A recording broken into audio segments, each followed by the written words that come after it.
So the Gospel of Luke is actually my favorite of the four Gospels and possibly my favorite book of the Bible. Perhaps it's because the Gospel of Luke begins with the story of the birth of Jesus, and the traditional Christmas story is found in Luke chapter 2.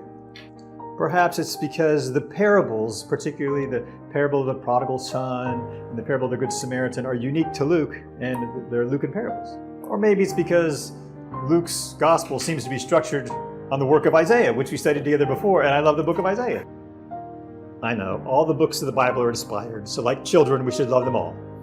Now, you know, Matthew, Mark, and Luke are called the Synoptic Gospels because they're very similar one to another. You find large portions of Matthew, Mark, and Luke that are either identical or almost identical. But Luke has quite a bit of material that's unique to his gospel that's not found in Matthew or Mark. When we think of fulfillment of prophecy, we usually first think of a prediction. That the Messiah would be born in Bethlehem, for example.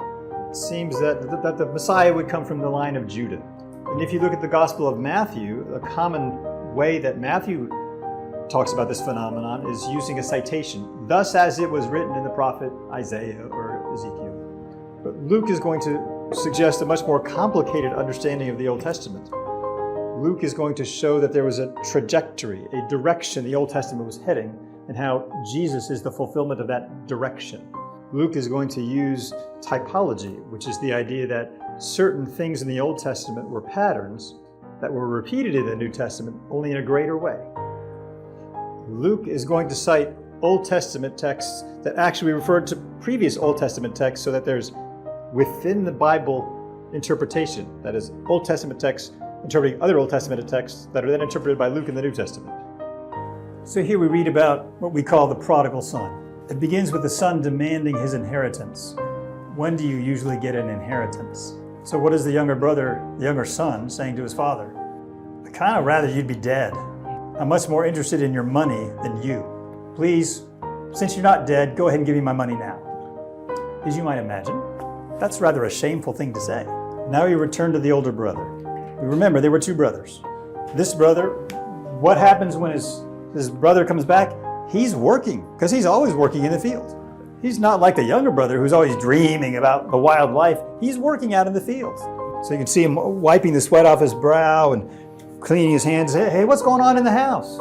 And one of the servants says, "Oh, your brother has come back, and your father has killed the fatted calf to have this big party." And his heart is filled with anger, and he refuses to go inside. Now remember, the neighbors, the relatives, they've all gathered at the house for the big party.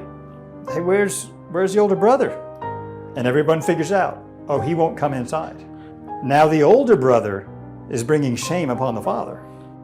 Now the older brother is the cause of a scandal, a different kind of scandal, but no less a scandal. What do you mean he won't come inside? What do you mean he won't come to the party? Everyone's talking. So the father goes to him.